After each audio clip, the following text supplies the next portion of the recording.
अस्सलाम फ्रेंड्स, मैं हूं रिभा और मैं आपके लिए लाई हूं अपनी नेक्स्ट वीडियो। ड्रामा सीरियल कैसी तेरी खुदगर्जी के लास्ट एपिसोड में जैसा कि आपने देखा 14 मिनट तक तो पहले ओल्ड मेमोरीज दिखाई गई इस ड्रामे के शुरू से लेकर अब तक जो कुछ हुआ था, जो कुछ वो सारे 14 मिनट तक हमें पुराना ही देखने को मिला।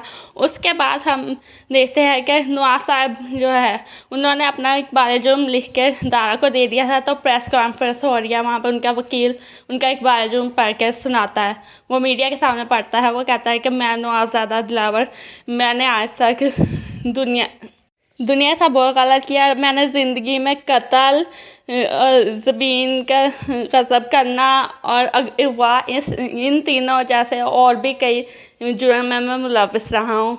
और मुझे लगता है कि मेरी बीवी और मेरे बेटे के कत्ल में भी मेरा ही किरदार है। तो मैं आज अपना एक बाल-ए-जुर्म आप लोगों के सामने पेश करूँगा और ताकि इस तरह से इंसाफ हो सके। मैं अपना आज एक बाल-ए-जुर्म करता हूँ पुलिस के सामने, मीडिया के सामने। यही बातें हो रही होती है तो तभी नवाज साहब के घर से गोली चलने की आवाज़ आती है। तो दारा को कुछ गलत होने का एहसास होता है, वो फौरी भागता है, लेकिन वो जब तक वहाँ पर पहुँचता है तो देर हो चुकी होती है। नवाज साहब खुद को गोली मार चुके हैं, उन्होंने खुद को ख़त्म कर लिया है। लेकिन दोस्तों ये बहुत गलत किया उन्होंने उनके बदलने के लिए अगर शमशेर का मरना ज़रूरी था तो फिर अगर उन्होंने भी इस तरह से हराम मौत मरना था तो फिर शमशेर को मारने की क्या ज़रूरत थी। उनका यही अगर लास्ट एपिसोड में उनका यही अंजाम दिखाना है तो फिर उनका यही होता, लेकिन उनको तोड़ने के लिए शमशेर का मरना ज़रूरी था। लेकिन अब एंड में अगर उन्हें एहसास हो ही गया था तो वो खुद को पुलिस के हवाले कर देते। उन्होंने जो अपनी दुनिया तो ख़राब की और इस तरह से खुद को शिकायत की, अपनी आखिरत भी तबाह कर ली। अब उनकी कोई बख्शिश नहीं होगी। वो इंसान मेरे ख्याल से तो बहुत बुरे ही थे, उनकी ना दुनिया ठीक थी ना आखिरत। वो इंसान किसी भी तरह तरस के काबिल नहीं था। और फिर हमने देखा है कि महक बैठी होती है, शमशेर की मौत को 2 माह गुजरे हैं, लेकिन वो कमरे में गुमसुम बैठी होती है, उसकी तस्वीर पर हाथ फेर रही होती है, रो रही होती है, गुमसुमी होती है। तो तब उसकी वालदा, उसकी माँ आती है, महक की माँ कमरे में आती है। वो उससे कहती है कि खाना खा लो बेटा, तो वो कहती है कि नहीं, दिल नहीं कर रहा। तो फिर उसकी माँ, महक की माँ कहती है कि बेटा खाना तो पड़ेगा कि अब तुम्हारे साथ एक और ज़िंदगी भी जुड़ी हुई है, तो तुम सब्र करो। मैं जानती हूँ तुम्हारा दुख बहुत बड़ा है, लेकिन सब्र करो। तो फिर वो महक कहती है कि अम्मी सब्र ही तो नहीं होता, सब्र नहीं होता, वो बदल रहा था, वो मेरे लिए बदल रहा था वो। और अचानक ये क्या हो गया, मुझसे सब्र नहीं होता, बहुत लंबी ज़िंदगी है, बहुत पहाड़ जैसी ज़िंदगी है। तो उसके वालदा कहती कि हम वक़्त को फेर नहीं सकते ना। तो मैं कहती है कि वो मेरे लिए बदल रहा था, वो हमेशा मुझे यकीन दिलाने की कोशिश करता था कि वो मुझसे मोहब्बत करता है, और मैं बदले में क्या करती रही, उसको सज़ा देती रही। बहुत कम वक़्त था जब हम लोग सच में साथ थे। तो उसकी वालदा फिर कहती कि हम गुज़रा वक़्त वापस नहीं आ सकता महक, गुज़रा वक़्त को वापस नहीं ला सकते। अब तुम्हें अपने बेटे के बारे में, अपनी औलाद के बारे में सोचना चाहिए, अपनी औलाद के बारे में सोचना चाहिए, उसके लिए जीना है अब तुम्हें। और फिर तभी महक के वालिद अकरम साहब आते हैं और वो इतला देते हैं कि शमशेर की कज़न महक से मिलने आई है। फिर महक उठ के चली जाती है और उधर शमशेर की कज़न जो है वो महक से मिलने आई। वो कहती है कि मैं कुछ दिनों में US जा रही हूँ, वाइंड अप करके यहाँ से सब कुछ, और फिर कभी वापस नहीं आऊँगी। तो महक कहती है ये सब तुम मुझे क्यों बता रही हो। तो फिर वो कहती है कि मैं तुमसे इसलिए मिलने आई थी कि मैंने भी शमशेर को बहुत चाहा था। मैं ये नहीं कहूँगी, ये बात अजीब लगेगी कि मैं तुम्हारा दुख समझ सकती हूँ, शायद ये मेरे अल्फाज तुम्हें अजीब ही लगे, लेकिन मैं जानती हूँ कि तुम्हारा दुख सिर्फ तुम ही समझ सकती हो। लेकिन ये ज़रूर कहूँगी कि थोड़ा दुख मुझे भी है, क्योंकि शमशेर से मेरी एक तरफा मोहब्बत जो थी उसके सहारे मैं अब अपनी बाकी की ज़िंदगी तो गुजार लूँगी, लेकिन तुम्हारे दुखों का मुदावा नहीं हो सकता। मैं तुमसे मैंने जो कुछ भी तुम्हारे साथ इस समय गलत किया आज तक, उसके लिए मैं तुमसे माफ़ी चाहती हूँ। तो मैं कहती है कि मेरे साथ ज़िंदगी में इतना कुछ हो चुका है कि तुम्हारे दिए ज़ख्म तो मुझे याद भी नहीं है। तो वो कहती नहीं, ज़रूरत है माफ़ी की, क्योंकि हम सब ने शमशेर की मौत में हम सब का कोई ना कोई किरदार लाजमी शामिल था। हम सब ने कोई ना कोई कोशिश की थी तुम्हें उससे दूर करने की। तो आज लेकिन देखो क्या हुआ। मैंने बचपन से चाहा था शमशेर से मेरी शादी हो, लेकिन आज देखो क्या हुआ, ना वो तुम्हारा हो सका ना ही मेरा। तो फिर मैं कहते कि तुम गलत कह रही हो। जिस शमशेर से तुमने मोहब्बत की थी वो उसकी तो मैं सिर्फ ज़िद थी, वो मुझसे मोहब्बत नहीं करता था। और जिस शमशेर से मैंने मोहब्बत की है वो उसने तो मुझे शादी के भी कई अरसे के बाद पाया था, और वो शमशेर अलग ही था जिससे मैंने मोहब्बत की थी। लेकिन ना वो शमशेर जिससे मैंने मोहब्बत की थी ना ही वो दोनों शख्स चले गए। अब उसके पीछे बहुत लंबी ज़िंदगी है, उसकी यादें हैं और बहुत लंबी ज़िंदगी है। और महक फिर इतना कहती है तो उसकी कज़न की आंखों में आंसू और महक की आंखों में भी आंसू है, उनकी इतनी ही बात होती है। और उधर निदा जो है वो अपनी चची यानी अंजलि बेगम को किचन में जाती है और उनको कहती है कि मैं नाश्ता बना देती है। उनसे बहुत फ्रेंडली बात करती है और खिलाफ मामूल अंजलि बेगम का रवैया भी उसके साथ अच्छा होता है। वो भी उससे कहते हैं कि नहीं तू भी बेटी तुम लेट हो जाएगी कॉलेज से, मैं अभी नाश्ता बना के आती हूँ। तो वो भी हैरान होती है कि उनका रवैया क्यों बदला हुआ है। तो फिर अंजलि बेगम कहती हैं कि हाँ पहले मैंने शुरू में तो जब इस घर में आई तो मैंने चाहा कि तुम्हें बहुत बदलूँ, लेकिन फिर जो महक के साथ जो कुछ हुआ ना उसके बाद डर ही लगा रहता है। इसलिए अब मैं नहीं चाहती मैं किसी के साथ भी कुछ भी बुरा करूँ।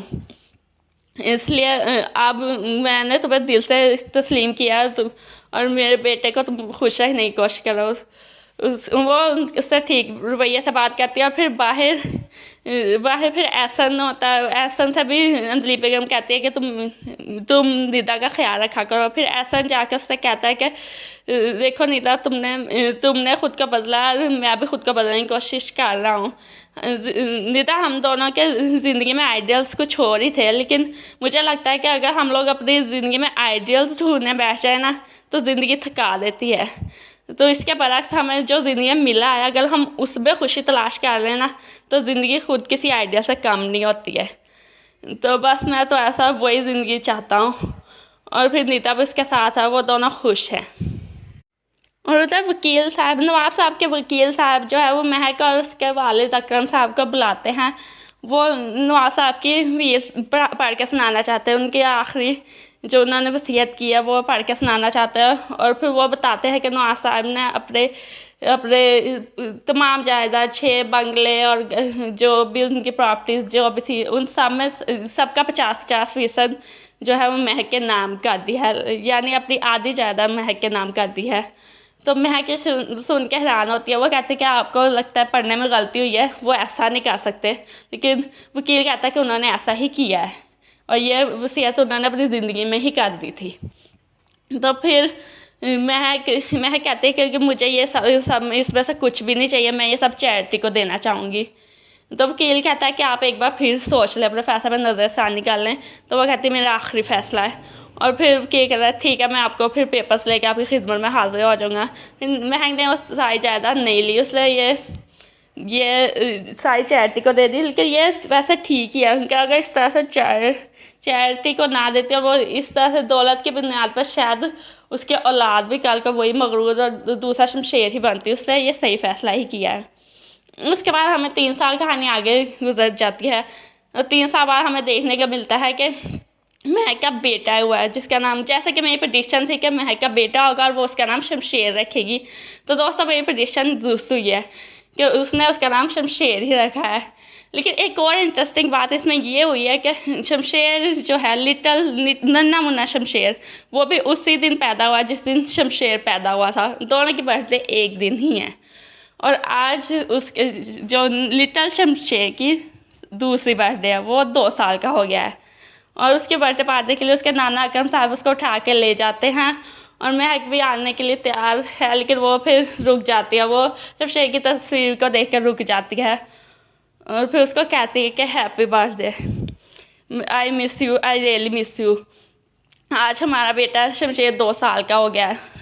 तुम जानते कि वो तुम्हारी तरह ही ना बहुत ज़िद्दी है, लेकिन मैं चाहती हूँ कि वो ज़िद्दी ना बने, वो तुम्हारे जैसा ना बने क्योंकि जिस शमशेर को मैंने झेला है, जिस शमशेर को मैंने सहा है, मैं नहीं चाहती कल को कोई और भी मेरे वाला दुख सहे। मैंने तुम्हें माफ़ तो कर दिया है, हाँ मैंने तुम्हें माफ़ किया, लेकिन तुमने मेरे साथ जो कुछ किया था वो मैं भुला नहीं सकती हूँ। और फिर वो कहती है कि शमशेर तुमने मुझसे बहुत मोहब्बत की थी, मैं तुम्हें बहुत मिस करती हूँ, आई ऑलवेज मिस यू, लेकिन तुम हमेशा मुझे कहते थे कि तुम एक बार मुझसे कहो कि तुम मुझसे मोहब्बत करती हो। अब मैं आज बस रोज़ कहती हूँ कि मैं तुमसे मोहब्बत करती हूँ, दिन में कई बार कहती हूँ, लेकिन अब तुम सुनने के लिए नहीं हो। मैं जानती हूँ मैं तुम्हारी कमी पूरी नहीं कर सकती हूँ। और दोस्तों उसकी इस बात से मुझे बॉलीवुड के तुम मिले फिल्म के ओ मेरी जान गाने के अशार याद आते हैं। उसके लिरिक्स में जैसे कि तेरे बिन जो दिन आया, काटे ना वो कट पाया, कमी तेरी खल सी जाती है, तेरे बिन जो शाम आई, भरी दिल की तन्हाई, मेरी आंखें भर सी जाती हैं, और तुझे दिल से था चाहा, तू ही तो ना मिल पाया, खुशी मुझको छल सी जाती है, मेरा तू था सरमाया, तुझे पाके ना पाया, यही बातें चुप सी जाती हैं। तो मुझे तो इन दोनों के लिए ये शायद बिल्कुल परफेक्ट लग रहे हैं। महक की ज़िंदगी शमशेर के बगैर बिल्कुल खाली है, और वो उसके पास वो शमशेर से ये भी कहती है कि तुम्हारे बाद अब मेरे पास जीने का सहारा सिर्फ ये नन्हा शमशेर है, इसके सहारे ही मैं जी रही हूँ, वरना तुम्हारे बाद मेरे पास जीने की कोई वजह नहीं बची थी। और महक यही अल्फाज से कहती है, और फिर वो उसकी तस्वीर को देख कर रो रही होती है, और फिर वो बर्थडे पार्टी के लिए बाहर चली जाती है।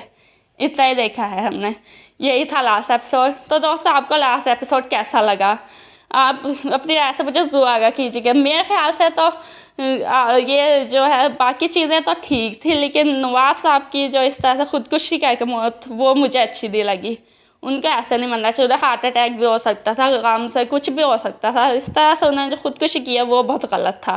तो आपको लास्ट एपिसोड कैसा लगा, अपनी राय से मुझे ज़रूर आगाह कीजिएगा। वीडियो पसंद आई हो तो लाइक कर दीजिएगा, सब्सक्राइब करके बेल आइकन लाजमी प्रेस कर दीजिएगा, ताकि आपको मेरी नेक्स्ट वीडियो का नोटिफिकेशन मिलता रहे। अल्लाह हाफिज़।